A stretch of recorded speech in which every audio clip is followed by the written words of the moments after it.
Hume's extreme brand of empiricism may have been destructive of philosophy and religion, but it was to clear the way for a brave new world. Here there would be no straitjacket of tradition. The old certainties could be questioned. Nothing was sacred any more, except the truth, and this was available to everyone through experience. Implicit in Hume's philosophy was a belief in existential self-responsibility. From here it was but a short step to a belief in progress, democracy, and science, the shibboleths of our age. Not for nothing was the first true successor to Hume both a philosopher and a physicist. Ernst Mach was born in Austria in 1838 and grew up during the grand era of German metaphysical systems. Kant, Hegel, and Marx were regarded as the philosophers of the day. Ironically, Mach is most widely remembered today for one of his comparatively minor achievements, his work in Supersonics. When an object reaches the speed of sound, it breaks the sound barrier. This takes place at Mach 1, which is named after him. As a scientist, Mach had deep sympathy with Hume's empiricism and theory of knowledge. This was how science worked, or ought to work in Mach's view.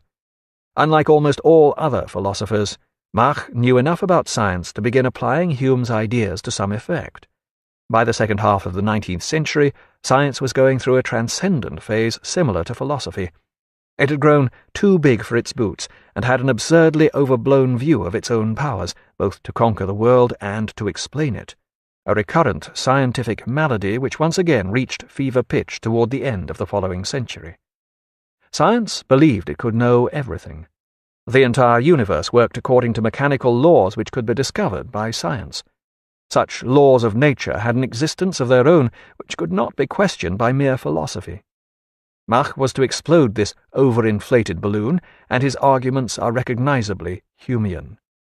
The so-called laws of nature were nothing more than generalizations from innumerable particular experiences. Only such experiences existed. The generalizations were no more than man-made ideas with no independent existence of their own whatsoever. Mach's development of Hume's ideas struck a jarring note in the great scientific era of Darwin, Faraday, and Mendeleev, but Hume's ideas could well withstand such scientific giants, having been inspired by and tempered by the findings of Newton. Hume had a profound understanding of science, and his ideas remained relevant despite the previously unparalleled advances that science had made during the century between him and Mach. When Mach began applying Hume's ideas, he soon found himself questioning some of the basic assumptions of 19th century science. According to Mach, all you could say about space was the distribution and behavior of the phenomena within it. This was what related matter throughout the universe, not the fact of it being in something called space, which couldn't be observed or even registered instrumentally by definition. In other words, there was no such thing as absolute space. It was simply a concept. Likewise, time. No one had actually measured anything called time. It was only an idea. All we experienced and could measure was one set of movements, a runner, say, against another set of movements, the controlled, standardized movements of a stopwatch. Thus, no such things as absolute time either. A few years later, Einstein would acknowledge that Mach's idea of time had prompted his thinking about relativity. But this approach to epistemology contained the seeds of its own downfall, and as we shall see, possibly even the downfall of epistemology as a philosophic enterprise. Mach also applied his Humean ideas to the atom. By the latter half of the 19th century, the concept of the atom was beginning to play a major role in both chemistry and physics. Mendeleev built his periodic table of the elements on the idea of different types of atoms.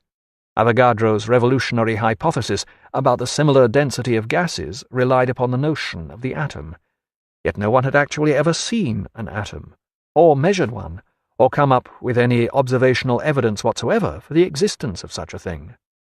Science was moving beyond observation into the field of hypothesis, based upon what worked as an explanation.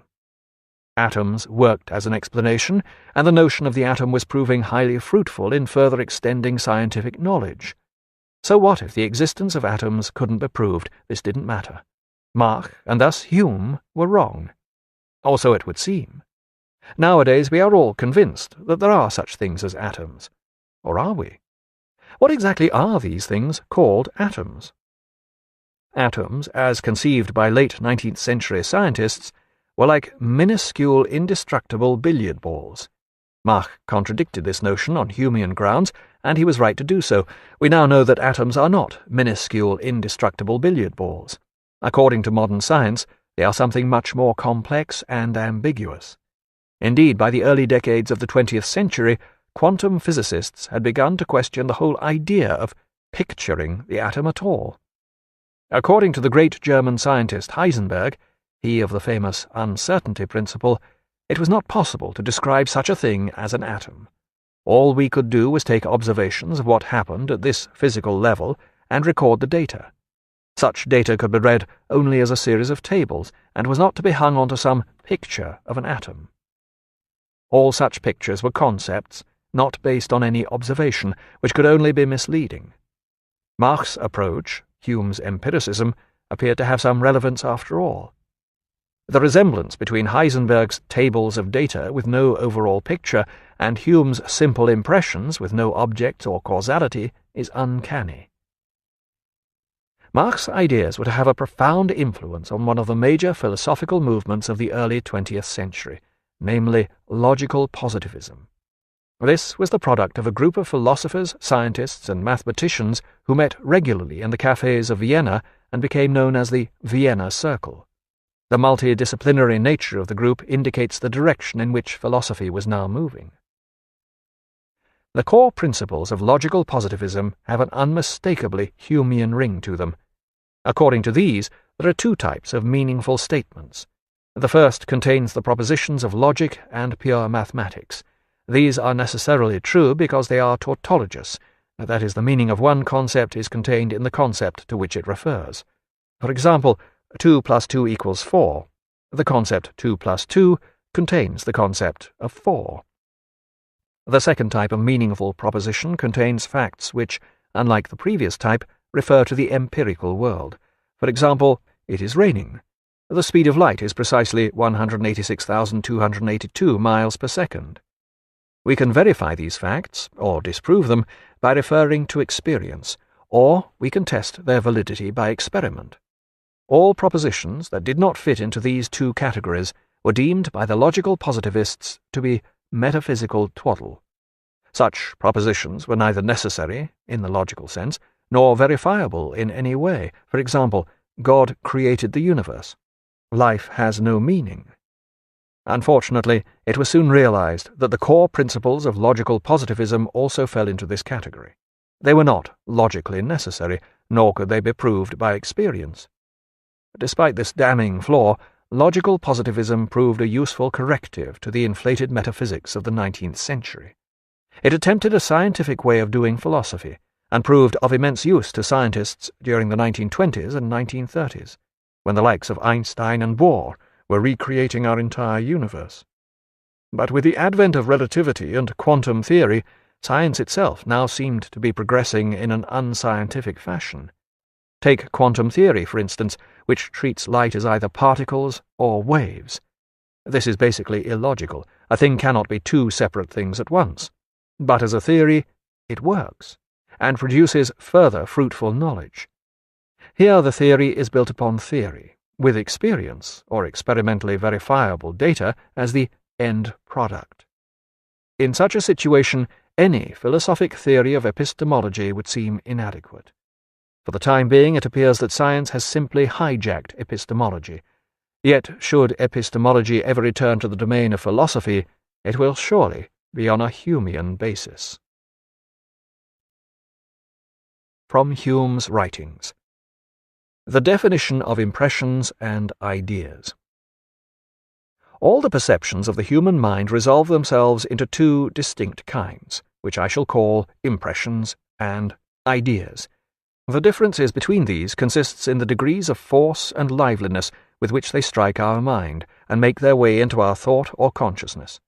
Those perceptions which enter with most force and violence we may name impressions, and under this name I comprehend all our sensations, passions, and emotions as they make their first appearance in the soul. By ideas, I mean the faint images of these in thinking and reasoning, such as, for instance, are all the perceptions excited by the present discourse, excepting only those which arise from the sight and touch, and excepting the immediate pleasure or unease it may occasion. A Treatise of Human Nature, Book 1. Explaining our perceptions further. There is another division of our perceptions which it will be convenient to observe, and which extends itself both to our impressions and ideas.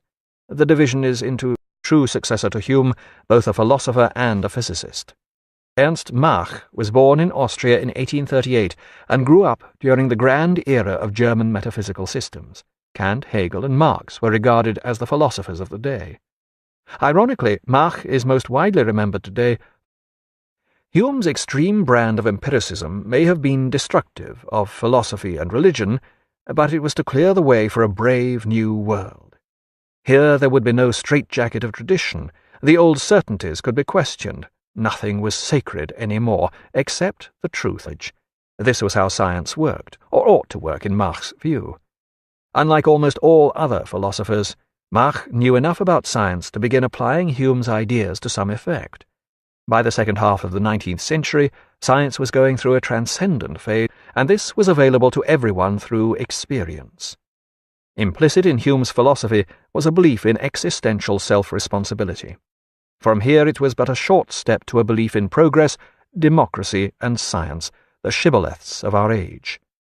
Not for nothing was the first one of his comparatively minor achievements, his work in Supersonics. When an object reaches the speed of sound, it breaks the sound barrier. This takes place at Mach 1, which is named after him. As a scientist, Mach had deep sympathy with Hume's empiricism and theory of knowledge.